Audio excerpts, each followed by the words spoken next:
시나리오가 이거 영화를 몇 번을 봐도 이해가 갈 듯 안 갈 듯 분석하기 그 시나리오의 연결에 그 나사 연결고리가 찾기가 조금 어려웠어요.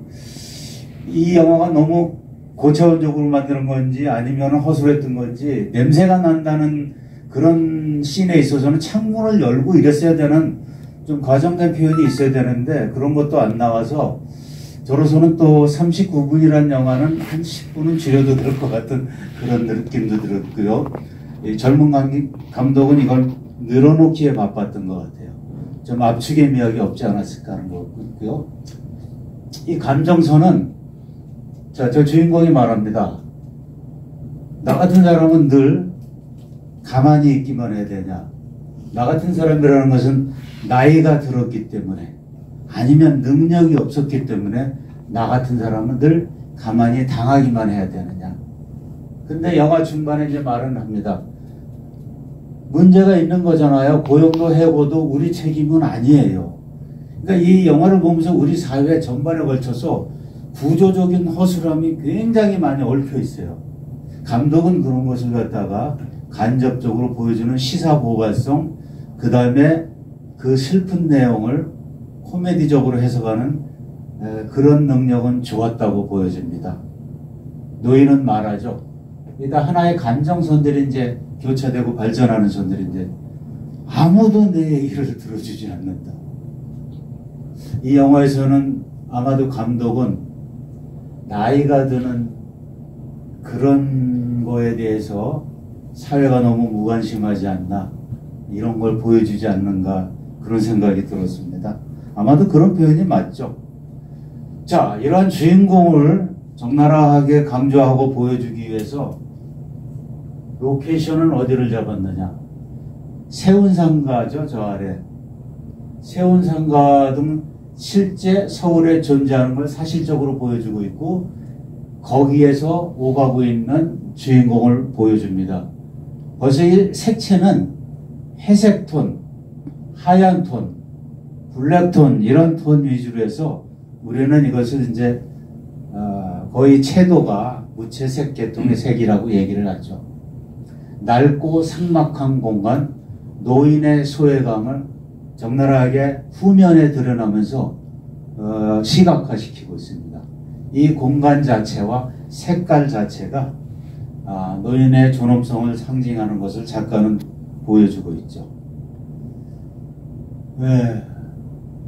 지금까지 주제나 장소나 배경 뭐 이런 거 말씀드린 것이 영화를 구성하는 여러 가지 요소들입니다.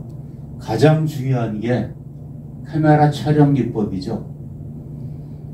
여기서 많이 사용되는 기법이 원래 이 장면은 이제 여자가 이 남자에게 냄새가 나는지 확인하는 장면인데 이런 걸 더 재미있게 표현하기 위해서는 카메라가 이 두 사람을 나오게도 찍고 또 남자만 나오게도 찍고 또 여자의 표정만 나오게도 찍으면서 다양한 각도로 찍을 수 있는 것을 이 사람은 카메라를 분할하면 찍을 수 있는 것을 단 한 장면으로 고정해서 롱 테이크로 찍고 있습니다. 그래서 관객은 저 사람 남자의 표정과 여자의 표정을 감독이 강조하는 것 떠나서 스스로 느끼게끔 코로 냄새를 얼마나 괴롭게 음과 냄새를 맡고 있는지를 보여주고 있고 네, 이런 장면도 다 마찬가지입니다. 한국말이 어눌 이런 사람들이 우리나라에 와서 일하고 있다는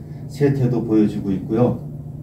네, 이와 어울리는 장면은 아까 제가 말씀을 드렸습니다만 무채색 계통, 빨강이나 파랑이나 노랑이나 이런 순수 채도의 높은 색깔들을 안 쓰면서 암울한 것을 작가는 보여주고 있습니다. 그러나 이 무채색 계통의 색깔도 사실은 놀라운 감정 표현을 대변한다고도 또 되고 있습니다. 이게 색채 이론에 보면 또 이런 것들이 많이 나와 있고요. 영화를 한다거나 이런 예술을 하는 사람들은 이런 색깔을 표현하고 있죠. 피는 빨간색이잖아요. 그럼 빨간색 피를 보여주고 더 순서 채도가 높은 빨간색을 보여줄 수도 있지만은 약간 검붉은 피가 들면은 그건 더 잔인한 느낌도 들 수 있겠다 보고, 사실 이 영화는 전체적으로 색깔이 좀 칙칙해요. 왜 이렇게 환한 색깔을 안 보여줬어? 환한 색깔을 보여줄 수 없는 영화였기 때문에 이렇게 보여주고 있습니다. 이 감정 폭발 장면에서만 나중에 붉은색이 건물에서 튀어나오는데 그건 CG로 했겠죠. 그럼에도 불구하고 그 색깔도 채도가 높은 붉은색은 쓰지 않고 있습니다. 감독은 이런 여러 가지 조건을 통해서 노인의 소외감, 존재감, 상실 이런 거를 얘기하는 겁니다. 그래서 자기의 황혼을 주인공이 얘기하고 있죠. 아무도 내 얘기를 들어주지 않는다. 지금 제가 2015년도 얘기는 아무도 내 얘기도 들어주지 않는데 지금은 조금 더 이런 상황이 더하지 않았을까 하는 이런 것을 생각하게 해주는 영화라고 볼 수 있습니다. 사운드마저도 마지막에 감독은 이 영화의 음악을 또 깔고 있습니다. 또 안 나오냐? 네. 구준비 내리는 날 그야말로 옛날식 다방에 앉아 도라지 위스키 한 잔에다 짙은색 색소폰 소리 들어보렴. 이제와 새삼 이 나이에 시련의 달콤함이야 있겠냐마는 왠지 한 곳이 보이는 내 가슴이 잃어버린 것에 대하여. 이 주인공은 잃어버린 것에 대하여 아마도 지금 잃어버린 것뿐만 아니라 과거에 잃어버린 것까지 막 끌어내서 상심과 아픔을 겪고 있는 그런 7순 8순의 노인이 아닐까. 감독은 이것을 상상해서 이 영화를 만든 것 같습니다. 이제와 이 나이에 청춘의 미련이었겠냐마는 왠지 한 곳이 비어있는 내 가슴이 다시 못 올 것에 대하여 이 주차 관련해 지금 나이에 최종적인 자기를 버텨줄 수 있는 직업을 잃은 상태에서 하나의 이제 숙제를 우리한테 주는 것 같습니다. 이 노인이 그 황혼의 폭발을 꼭 이렇게 가지고 가야만 했을까?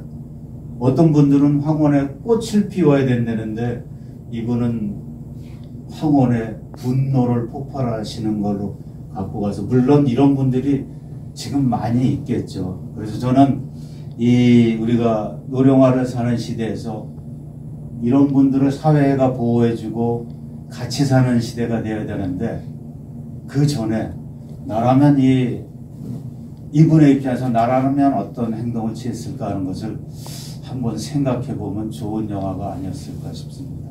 혹시라도 이 주인공이었다면 어떻게 행동하셨을 것 같으세요?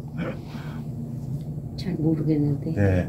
이 주인공이 이렇게 자기 인생의 황혼의 대미를 이런 방식으로 풀어나가는데 이거보다 더 좋은 방식으로 풀어낼 방법은 없을까요? 회장님 그런 거 없으실까요?